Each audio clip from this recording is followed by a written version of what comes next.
Good morning and Buenas Marianas. I'm Troy Torres. And I'm Johnnie Rosario. It is the 23rd of August, 2023, also known as the first day of school on Guam. The first day for your children to be back in those mold infested classrooms with hardly any materials and supplies, and the teachers have been forced to go back into unsanitary and unhealthy conditions. And no bus stops. And the bus stops, you know what? They're just slabs of concrete on the ground. But you know what? We're okay because you know why?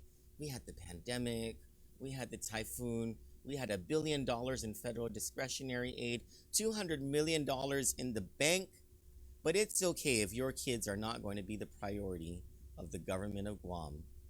Son of a, I want to cuss Good right now. morning, Guam. Good morning. And traffic. How about traffic? There's nothing that could have been done about that. That would have happened whether or not your kids were getting a great public education. But they're not. They're not. So here we are. We'll talk a little bit about that, but mostly about the superseding indictment that Attorney General Douglas Moylan brought yesterday against Director of Public Health Art St. Augustine and Division of Environmental Health Administrator Tom Nadeau regarding their roles in the approving of sanitary permits for the public schools, and how that sort of delves into the whole situation that your kids find themselves in today. But at the top of our news is a live phone call interview with CNMI Congressman Ed Propst regarding the booth scandal over there, and the larger investigation into the federal funds corruption of the former Torres administration. We are also going to bring you this is one of those things where you see it coming out of New York or Los Angeles or Detroit. A video of police brutality, but it didn't happen in any of those big cities. It happened here on Guam.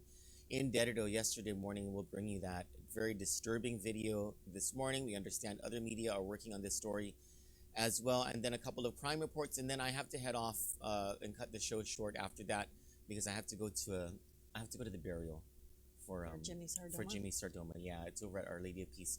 So stick with us. After this short commercial break, Congressman Ed Propst joins us live.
Welcome back. On the phone with us is Congressman Ed Propst. Ed, may I just call you Ed? Everyone knows you as Ed, right? Yes, Ed is fine. It's one syllable and easy to pronounce. We don't have to be prim and proper here, right? Thank you. No, not at all. We Half a appreciate day, Ed. we appreciate your humility. Alpha Day, how are you? I'm great. Hi, Johnnie. Hey, you know our condolences on behalf of everyone here at Kandit to you and Daisy. I know the funeral for Daisy's mom is in a couple of days, right? Yes, on Friday morning. Yes, On thank Friday you so morning. much for your prayers and the post that you put out. The family is most grateful Well- for all the condolences and prayers and love that we've received. We're really eternally grateful. We'll post up her obituary again, either today or tomorrow. Probably tomorrow, so it's closer to the funeral. Thank you. We truly appreciate that. Ed, you know, despite everything that you and your family have been through over the past almost 2 years, losing your mother-in-law, your mother-in-law's husband, your mother and your father, all within the span of the last couple of years, you've still managed to keep at the top of your frame this anti-corruption crusade, you and others, and you are the vice chairman of a committee that Speaker Villagomez has initiated to look into the federal spending, the spending of federal funds during the Torres administration. We published a story last night revealing the names of those companies and people who either returned money to the boost program or had their checks stop payment or voided. This came out of Department of Finance. I understand that you guys are probably way ahead of where we are in the research on this. Can you tell us what is the latest on the latest developments in your preparation for the new investigation hearings and when those hearings might start? Sure. And thank you again for calling on us. I'm speaking on behalf of not just our committee, but also our chairman, Ralph Yomo. I had asked him to do this interview, but he's predisposed at the moment, so he asked if I could fill in, so I'll do my best. So basically, where we're at right now, we have been, of course, gathering documents. We've had preliminary meetings, and we are working on preparing for everything.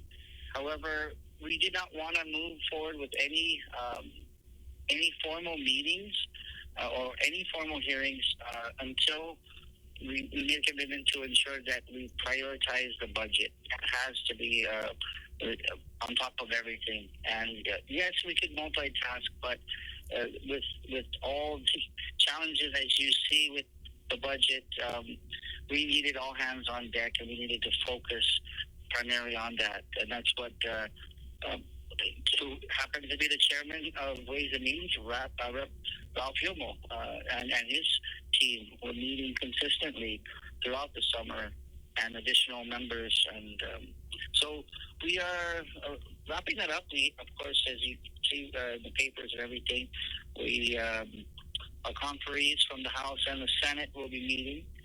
And then once that is completed, once we pass a budget that we can all agree with and everybody's happy, then we move forward with the investigation and the hearings. Ed, is there something to be said? Has there been a level of frustration among the independents and the Democrats as you put together this budget that there are so fewer resources and this giant deficit to contend with as a result of those years of misspending by the Torres administration? Certainly, I don't want to speak on behalf of my colleagues on how they personally feel, but I feel cheated. I feel frustrated, and I see it. When I see certain people living large and living high off the hog, and purchasing, cashing out on brand new cars, Rolex watches, and taking all these extravagant trips, and dining out and ordering the finest of foods and alcohol. I can only think of who really paid for that, and that it gets me, because as a representative, we have a lot of our constituents who reach out to us for help on so many levels. And then, as we go into this new fiscal year, we've had to really make sacrifices, and there will continue to be sacrifices. But all of this could have been avoided, all of this, had there not been some people who became millionaires, multimillionaires, and enriched themselves off of federal funds. It's disheartening, and yet the crazy thing, sorry, that and listeners, that kind of frustrate me, is that when Daisy and I go out somewhere, sometimes those who benefited so much, and these are on a date night or whatever, and we're out, they kind of atambaba you, and look at you like, hey, what are you, And I start to stare back, and I smile, and do a little wave, but I'm like, you took all that money, and I'm the problem, Yeah. So it's a little disheartening to see that. So what can you give us a glimpse into what the committee has been preparing as you go into the hearings? Yeah, without giving too much away, so that's something that when we did have our initial discussion about, putting together rules and everything, that we're going to be very careful on what comes out, but we will have, of course, public access to everything. Basically, what we're really focusing on is the updates to Boost, because when the Boost, I'm sorry, just one of many, but when the Boost hearings had taken place, we did receive records, but some of them were inaccurate. Some of them needed to be updated. And of course, as you had just released, you've already, said who returned the money, right, for Boost. And we had found out that for certain particular beneficiaries, let's just call them that they received a lot more than what we had originally thought they did. So those things are going to be discussed. And we are looking at any money that can be returned to go back to the general funds, to make payments on things that matter most. Not enriching the few and privileged. Like restoring the workers' work week to 40 hours. That would be a beautiful blessing.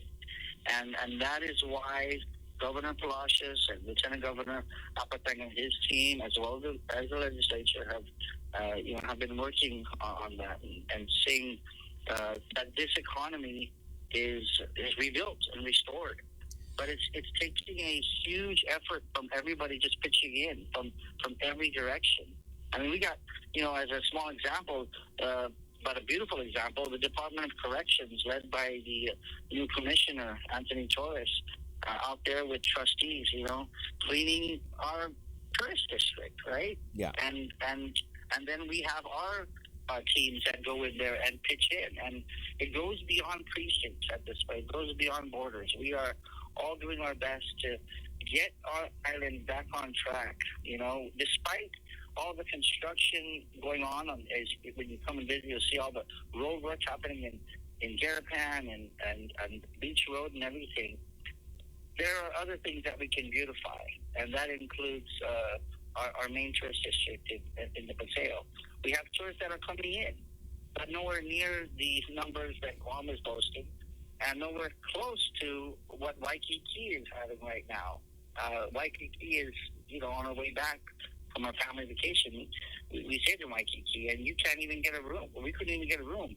And if we did, we'd get a third-rate ghetto place, and we're paying like $350 to $400 for one night. It was insane. But we don't have that problem here. We have a lot of empty hotels, and we're ready to have them filled. And one of the during the hearings conducted by Donald Magnolia and Selena Babalta last year,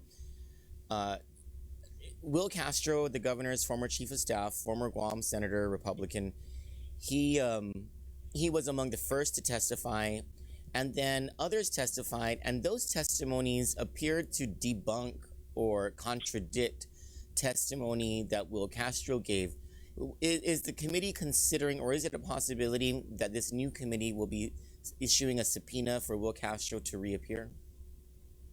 Yeah, I can't specify who exactly will be subpoenaed, because that ultimately comes down to our chairman, myself as the vice, and the committee agreeing to it.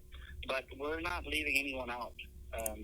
We have actually, discussed the possibility of additional people that will be subpoenaed to ask them certain questions. The reason I asked specifically about Will Castro, on top of the contradictory testimonies that happen, is because people on Guam are interested in that subject, because he's rumored to be a candidate for senator here on Guam, and I think much of his credibility will weigh on what the CNMI legislature does about his previous testimony.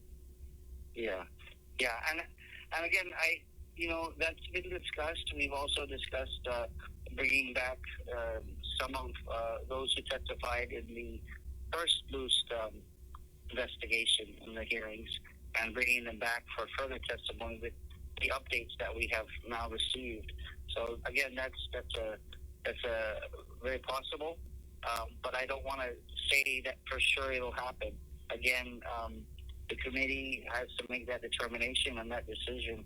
We are going to be doing that as a whole and as a consensus for who we pull in. So yes, it is likely, but I can't say that that's happening for sure.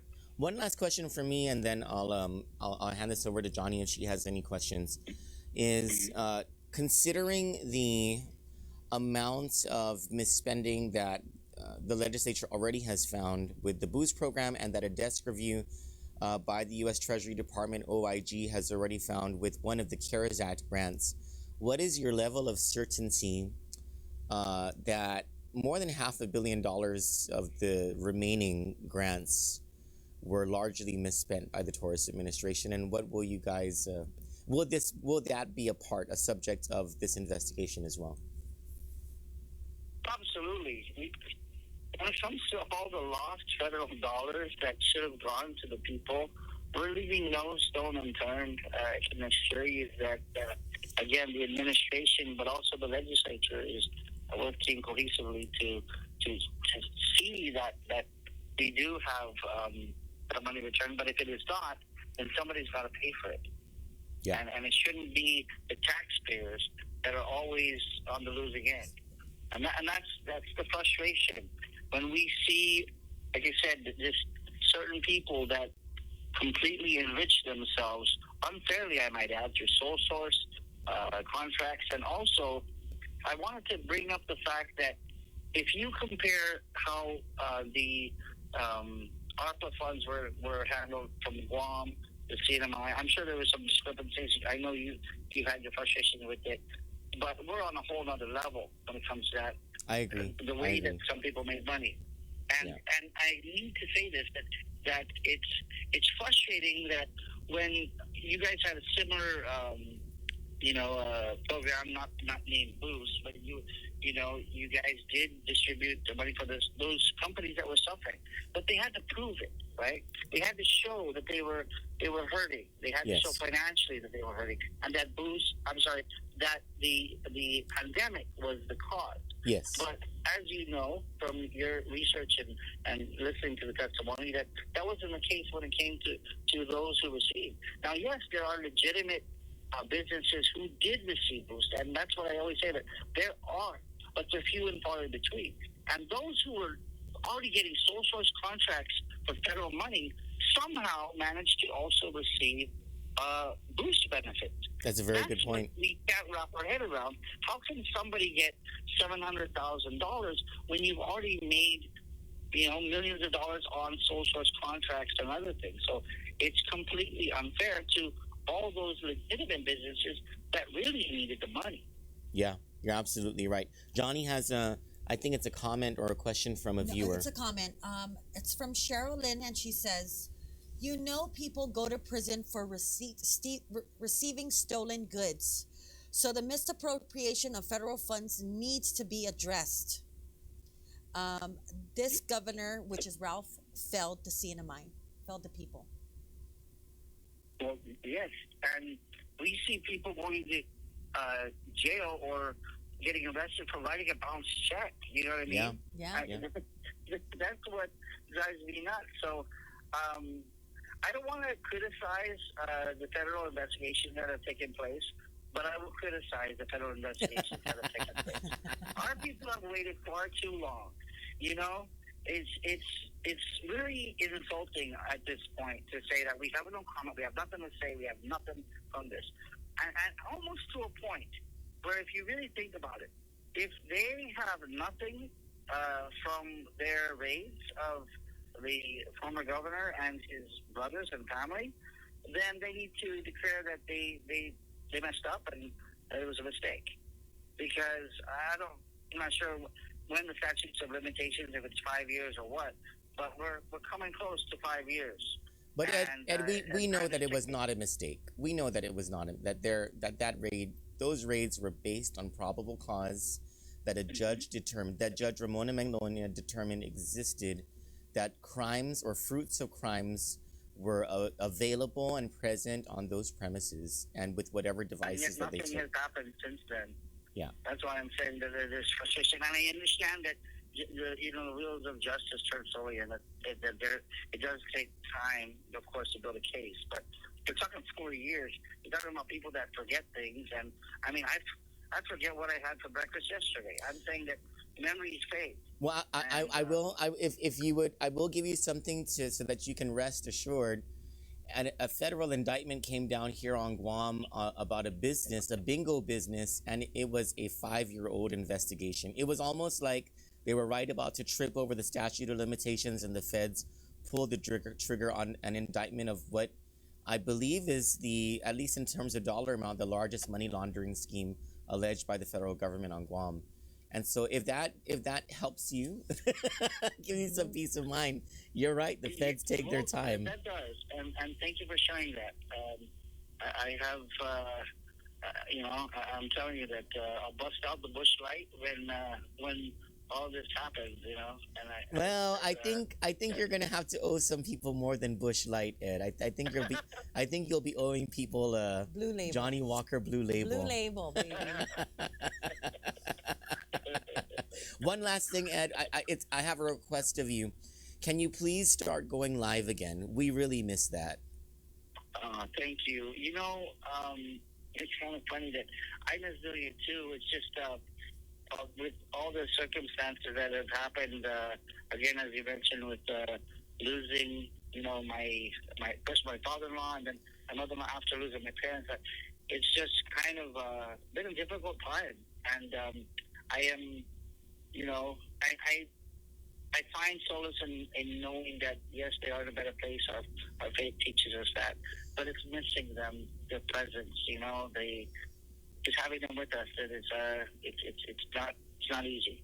So I've had to, deal with that. And I'm very grateful because we have so much love and support from our friends and family, and our constituents are being so kind and understanding that. But I will be coming back live, and it'll be a much better version. I might upgrade in terms of lighting, and because I'm so low budget. But, make sure your two beers in though. My daughter said I could use her ring light for going live, and I was like, all right. Well, Ed, one thing I've learned in my journey of Christianity is that where your parents and your parents-in-law are now, they have no worry or care in the world. Matter of fact, they're not even in this world. They're in a way better place than we can ever imagine. And so, you take heart. I appreciate that. Yeah. Thank you. Yeah, you take heart there. And they raised very fine people. Yes, they did. Yes. And so, I think if your parents were alive, they'd probably tell you to worry about yourself before you worry about them. My mom already to me. Yeah. But thank you guys so much, and we like you said, we have. I just want to say how proud I am of our team. In the legislature, my colleagues from the speaker, Angela Gomez, and vice speaker, and the chairs, and even the minority members. I got to tell you that when we have these disagreements, it's amazing how we all have this level of respect and decorum for each other. It's something that you don't often see, but I can assure you that when there are times of need or times of sorrow, that we have comfort from all members. And I'm sorry, that also includes the Senate. I don't want to say no, but the Senate as well. But I'm grateful to work with these colleagues who have, even when we've disagreed on issues, have been very grown up about it. Very kind, and even afterwards, having some going out somewhere and having drinks and putting it out there. I mean, that to me is progress, and it also is very inspirational to see such individuals doing that, So I'm grateful to them, for being so kind. Well, Ed, God bless you, and please give your colleagues all our best on behalf of Johnnie and I. And we will be covering. And I'll be in Saipan soon. I'll pay you a visit. I hope you cook for me, and and it's almost lunchtime. So please have a Monsters pizza for me. Since I'm unable to be there, that place has bomb pizza. Yes. Man. We're gonna cook up a storm when you come. Thank you, Ed. We'll work on the menu. All right. Before you come. Right on. Very cool. Thank Thank you. you guys so much. On behalf of Daisy and my family, just again, thank you so much for the love and prayers from the Kandit family and from all of you guys and the wonderful viewers who are so kind and gracious. You really are appreciative, and thank you for that. We'll try to get on the scene of my stories more often. Sorry, the typhoon really threw us off. Of course, Yeah. of course. And I was on a family vacation for a while. It was my first one in 8 years, believe it or not. Yeah, First family vacation, and we made the most of it. you earned it. And it was 100% taxpayer free. No one, I didn't pay for it by 1 single cent taxpayer free. Well, you know how the coconut wireless goes. Thank you, Ed. Yeah. Thank you. You have a good day, and God bless. Have a great day. Take care. Thank you. Bye-bye. Congressman Ed Propst. So the boost hearings begin Friday. Well, it's not Tomorrow. just Boost; it's the entirety of federal funds. But they're going to start nice. with Boost. All right. Did he say Friday? Tomorrow or Friday? No. I'm sorry. That thing that they're having, Johnnie talking about an 11 a.m. hearing tomorrow. That's about budget reconciliation. Oh. Yeah, which is so. What Ed was saying was that they are going to dispense with the budget, which is almost done, and then the investigative hearings will start. Nice. Yeah. Cool. And you heard what he said, right? Like a lot of this sort of dovetails. Like the reason that there needs to be criminal justice in this whole boost scandal, the use of federal funds, they're feeling it as they construct this budget, and they have to sacrifice what they're paying Peter in order to pay Paul. Yeah, and they're sacrificing. People are sacrificing. People are hurting. Yeah, 32-hour work weeks. 36 yeah. hour work weeks. 32 is what we do. It might get to that. Yeah. It really might, because of the splurge that this administration on Guam did with the 22% and all of the pay raises that were handed out, understanding that the federal funds largesse was going to stop. You know, it's such a, and we're seeing it in the schools. We're seeing it in the schools. Today was the first day of school. Kids going into these unsafe, unsanitary schools. The reason Doug Moylan indicted Art St. Augustine and Tom Nadeau was because they issued sanitary permits without there being inspections. So there were a lot of charges associated with that, including the forgery of documents, the making up of Acknowledging, things. saying, swearing on the paperwork that you checked it and it's clear. That's the tampering with public records, obstructing government functions, official misconduct. So the Attorney General, a grand jury issued a superseding indictment yesterday. Oh, good. And it tagged on to each one of those three charges: tampering with public records, obstructing government functions, and official misconduct. Each of those is tagged on a special allegation of crimes against the community, which is an enhancement. So if Art St. Augustine is convicted or pleads to one count, because there's 15 counts of tampering with public records, let's say that the maximum you'll get from that is 2 years, right? So that's 2 times 15. 2 times 15, yeah. If is it concurrent or concurrent? What's together? Concurrent. What's not together? I forget, but Confidence. The other one. yeah.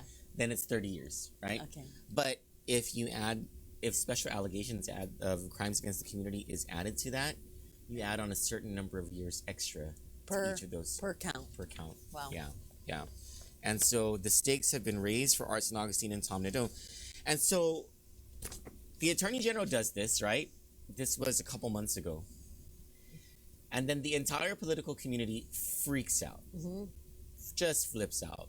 And then you had all of this movement in the legislature and at the governor's office and at DOE for everybody to sort of insulate themselves away from, oh man, I don't want to get indicted by the Attorney General.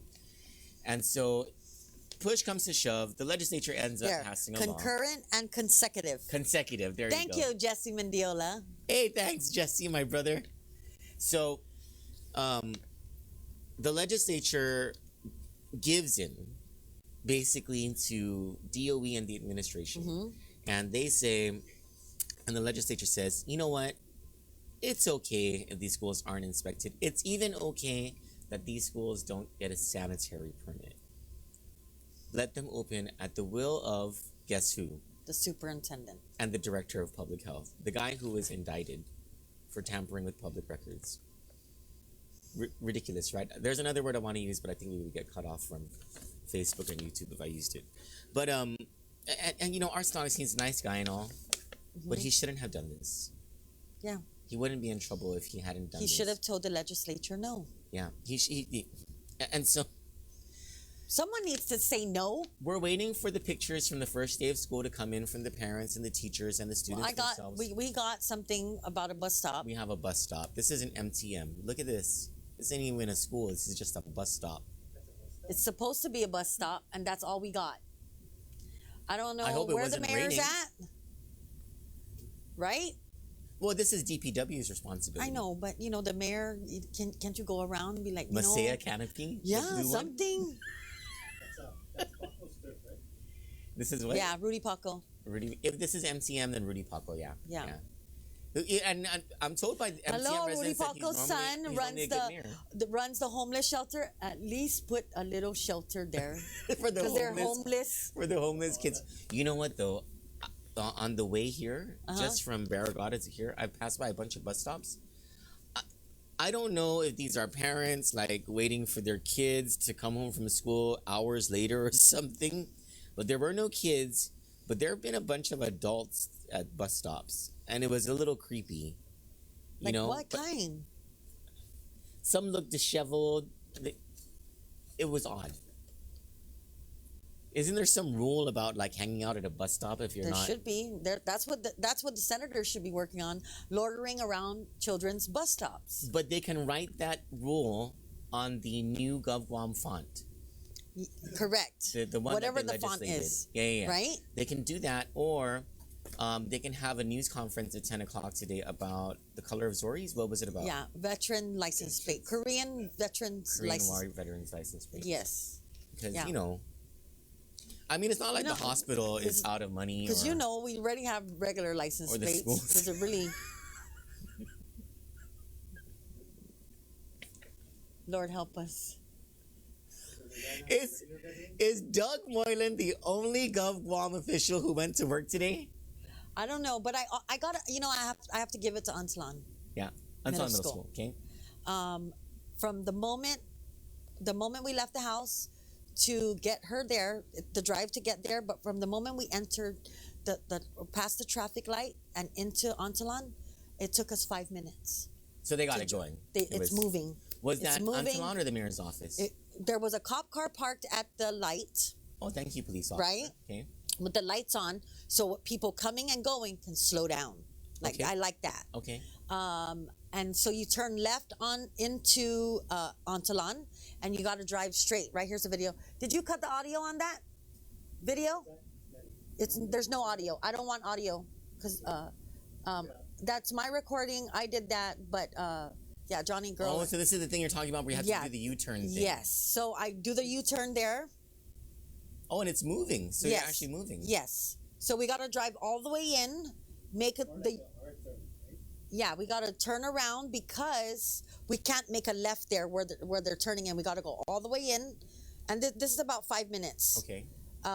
We get down to the bottom, we U-turn, and then it's moving. So it's moving the whole time. We never stop. If you notice, the cars start to U-turn there. Yeah. Antolon did a great job this morning. I thought it would be worse, but they got it down pat. And the parents, I guess, from last year, they understand that they can't cut. Everybody's respecting People were each cutting other. last year? Yeah.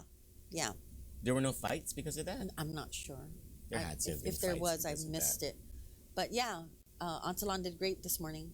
I'm surprised you didn't deck someone if they cut in front of you. No one cut in front of you, right? No, I let people go. I'm actually nice on the road. I'm a courteous driver too. Yeah, yeah. But like, But if I tell you to go, please go, because I Right? get irritated that you Right? don't go. Yes. or yeah, when they cut in front of you, like they're coming out of somewhere and they cut and they go then they slow. go slow. Yes. What Yeah. in the?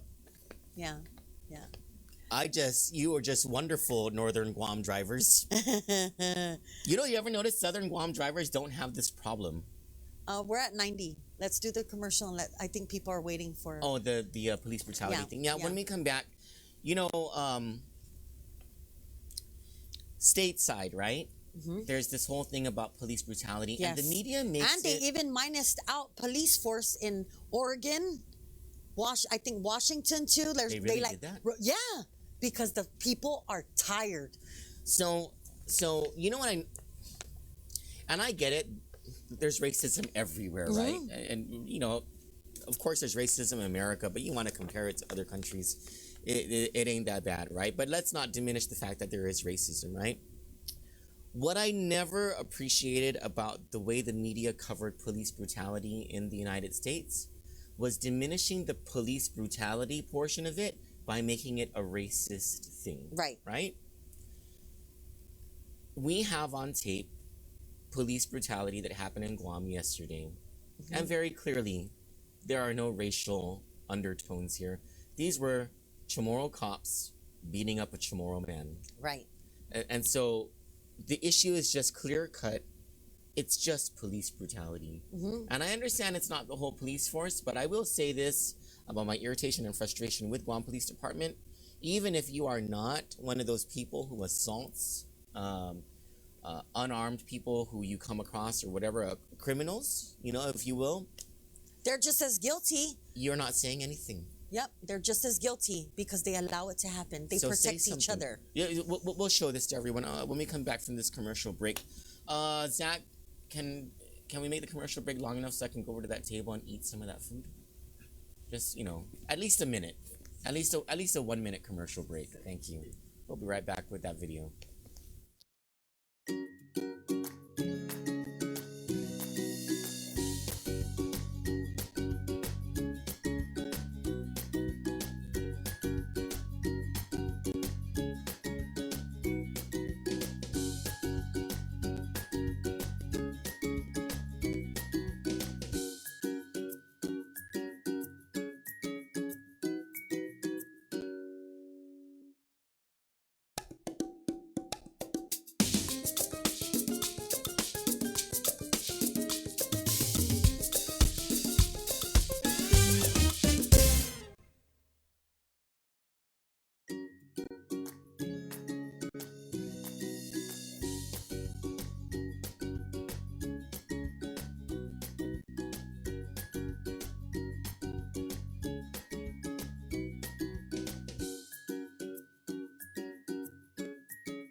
Welcome back.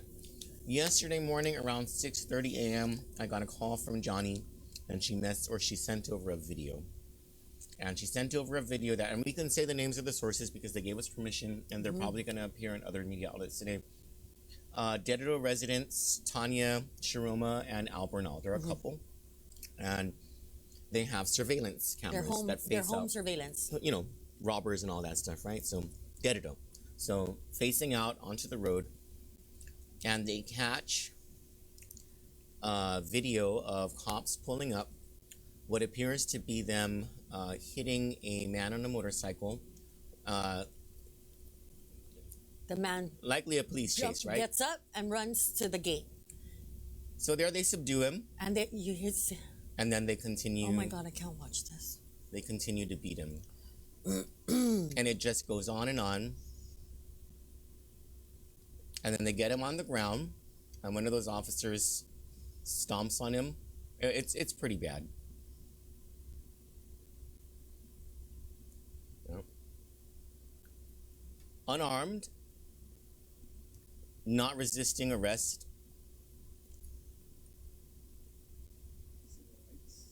And you're gonna see a man walk up. This man witnessed the entire thing happen. It'll be Al Bernal. There's one of the residents, Albernal.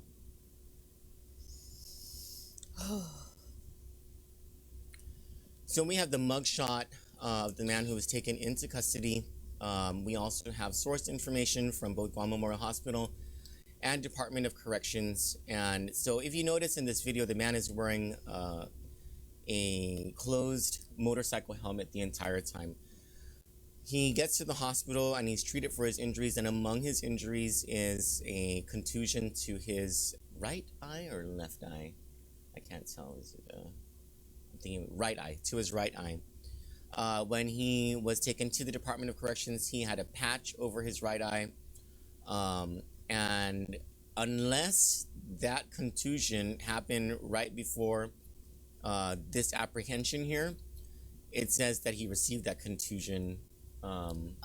You know what? Towards the end of the video, I can't watch. I didn't watch the full thing. I just can't.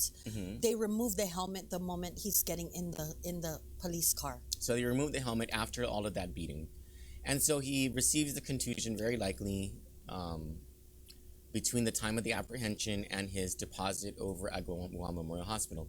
Now, at the beginning of the video, can you go to the beginning of the video? You'll see that the cop car hits. It's clipped. You don't see the hit, but the bike is clipped to the cop car. And so this is a highway accident.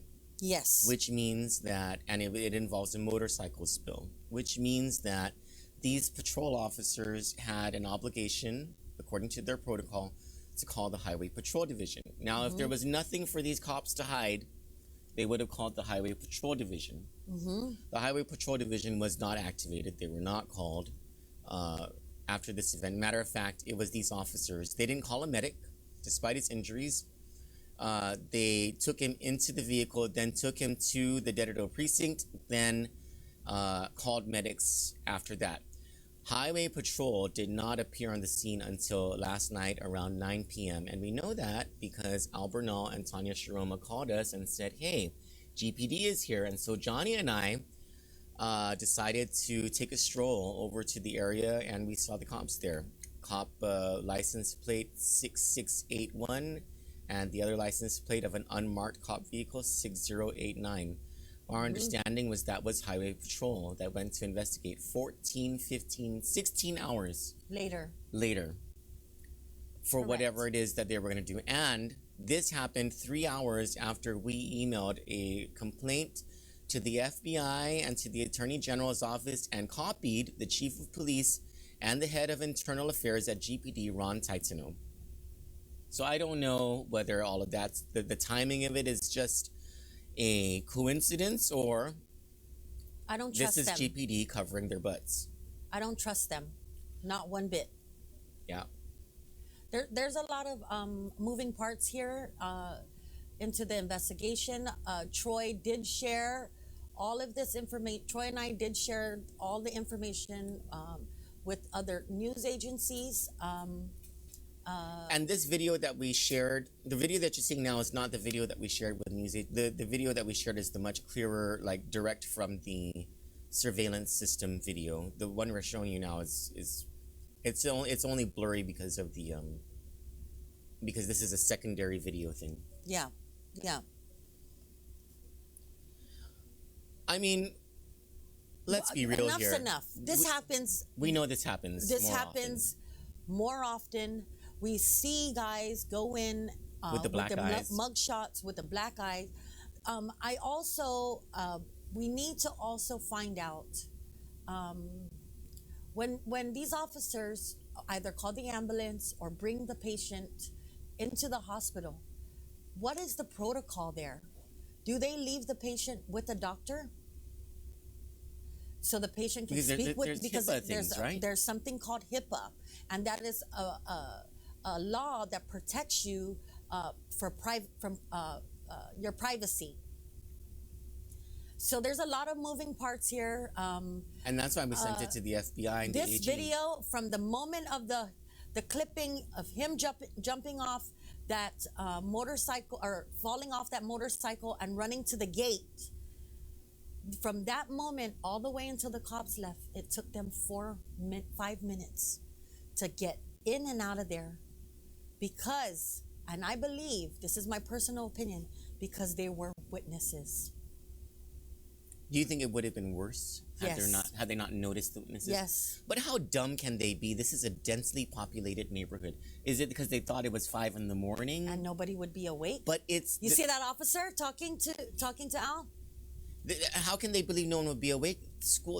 Even though public schools started today, private schools have been in session for the past couple of weeks. Parents are awake. So right there, Alan is telling the officers to call the medics, that he needs medical attention. He needs to be taken to the hospital. Yeah. And so they of course they ignore him. They leave, mind you, this is a motorcycle spill, according to GPD. Why wasn't medics called? Why didn't they take the motorcycle? Why isn't there orange? That's right. They told us that they left the motorcycle there. Yeah. Why wasn't there orange spray on the ground for highway patrol? Nothing. Well, because highway patrol wasn't called. And at 8, this is at 5:06 a.m. At 8:44, the PIO at GPD said she called all the precincts and no incident occurred yet. So she's saying she called and none of them Had reported this incident at 8:44 a.m. Even though he was taken to the hospital sometime after 6. Yes, sources believe 6, but they're not sure. We're getting a hold of the medical record. Okay. Yeah. Okay. Yeah. This happens, ladies and gentlemen, and I suppose the silver lining in this whole thing, what is positive about this whole thing, is that there was surveillance footage. Mm-hmm. You know, because for some people they just can't wrap their minds around that police brutality actually exists. It exists. There are some aggressive cops here who don't have respect for the law, and these are law for the people enforcers. And anyway, I'm hopeful all I'm gonna say of an is that AG I'm not gonna investigation stop. and an FBI investigation into this. I have no trust whatsoever in a GPD investigation into None. their own. None. They are full of it. When's the last time you saw an IA report published on their website? Check them as out. the law says it's supposed to happen. When is the last time there's been an IA finding resulting in the termination of a police officer for misconduct? Police officer Johnnie Terlahi in the red Jeep case. A detective. She was a regular old police officer. According to Detective Morgan Regis' report on the red Jeep case, where Johnnie Terlahi was one of the occupants, according to Detective Morgan Regis in her report, Officer Johnnie Terlahi was not truthful in her questioning in that case, and all of a sudden they opened a new case, claiming a false reporting made by Johnnie Terlahi. Okay, and all of a that sudden went away. The chief of police has promoted Johnnie Terlahi to detective. This is our Guam Police Department. Mm-hmm. And the sad thing is, I'm not surprised. Yeah, it doesn't surprise me. It's just, I feel like we just got lucky with the surveillance footage. Mm-hmm.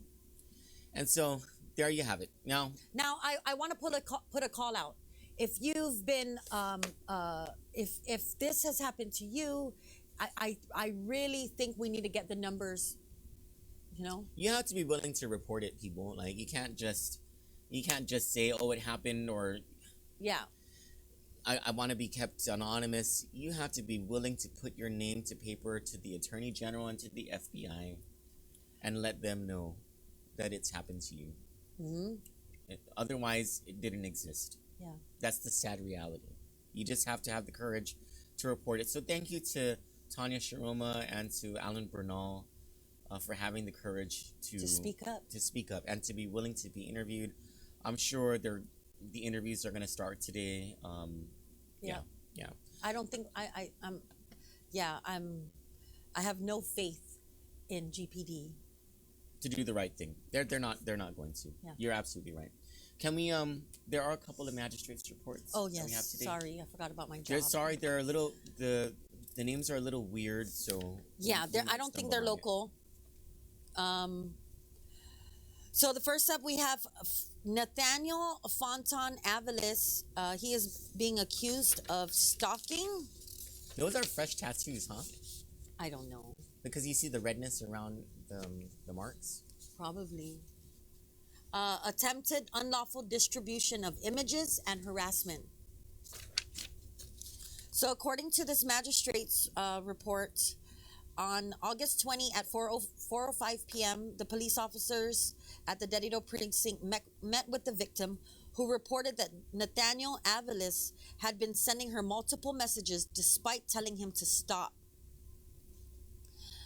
The victim told officers that when she ended their relationship, the defendant became bitter and had threatened to send out nude photos of her to humiliate her. She blocked him. She also deleted all her accounts, and he got a new phone number, and the harassment started again. Allegedly. The report indicates that these events occurred from May 25 to August 20. The officers, on August 20 at 5:20, the victim reported that the defendant was following her while she was motoring in Dedido. This is scary. And that she had received a call from the defendant, and that a person known to her had answered the phone. When the person answered the phone, the victim recorded the phone call. The defendant told the person on the phone that he was in the area and that he was ready to defend himself. The defendant claimed to be threatened, and that he had assumed that the victim's person that answered the phone was a big guy. When asked who and where the defendant was at, the defendant was heard responding, cursing and stating that they know who he is. Shortly after, the phone call is disconnected and they observed the defendant pass by. That's some fatal attraction The officers later arrived at the victim's location and observed the defendant in his Jeep in the area. That's crazy. What are his charges? Based on the foregoing, he is being charged with stalking. Is it advanced stalking? No, just stalking. Okay. Attempted unlawful distribution of images and That's harassment. for the threat of the sending out the new images, right? Yes. And who's there's another one with a weird name. Yes. Today. Zaud Yem Mateo Carambas. Okay. Carambas. On October 24, 2022 at 9:54 p.m., Guam police officers at the Dedido precinct met with the victim, who reported that she's been assaulted by Carambas. The report indicates the victim...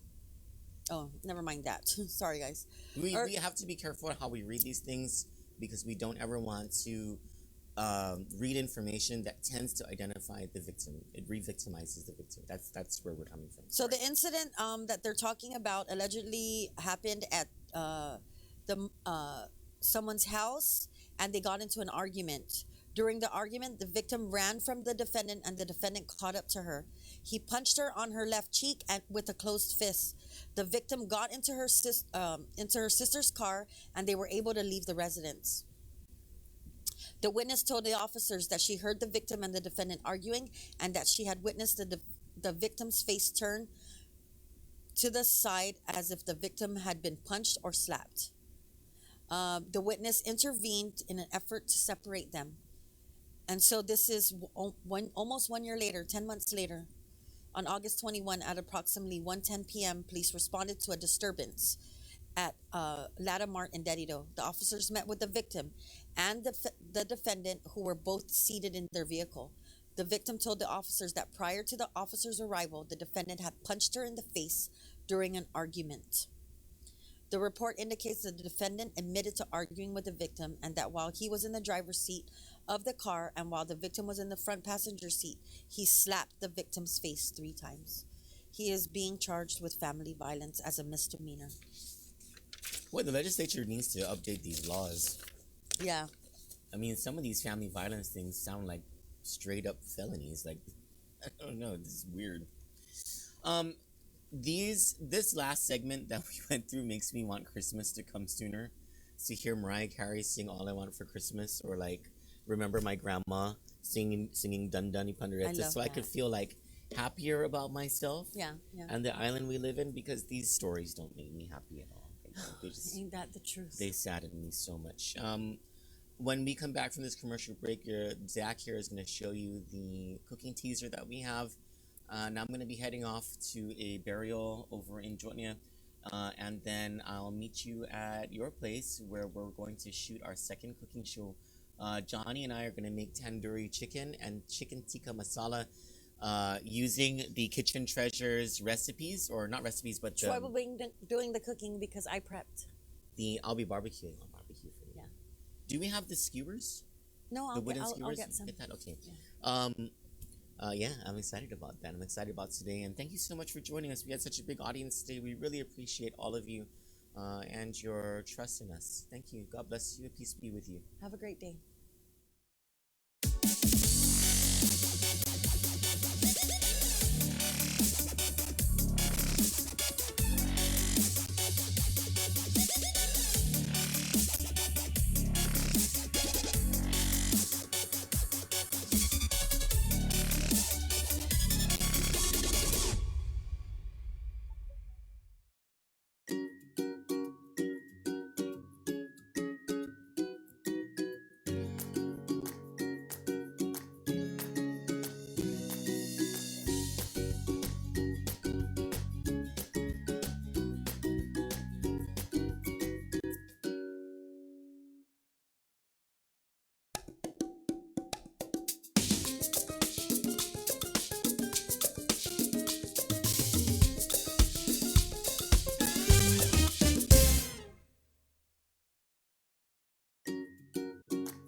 So we're here in Alex Thomas's kitchen. Thank you so much for having us. Basically, the way I looked at it, Guam doesn't have any Indian restaurant at all. So I made it so easy for all the local Guamanian people and a lot of the military people. They really love tandoori chicken and butter chicken masala, this and that.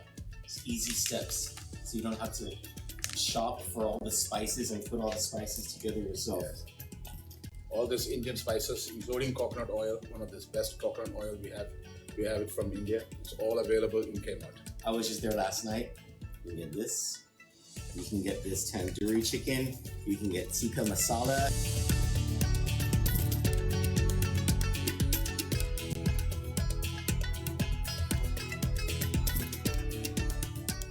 And you're gonna see something really cool. It's this oven that comes straight from India, right? That's correct. And don't worry, you don't have to have this oven, though I want one now.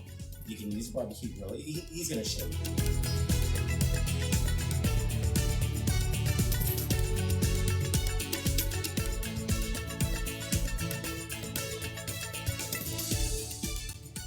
Oh my goodness. Just this on its own is delicious.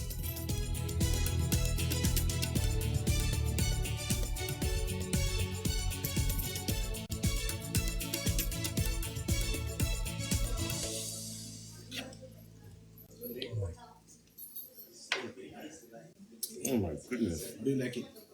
It's delicious.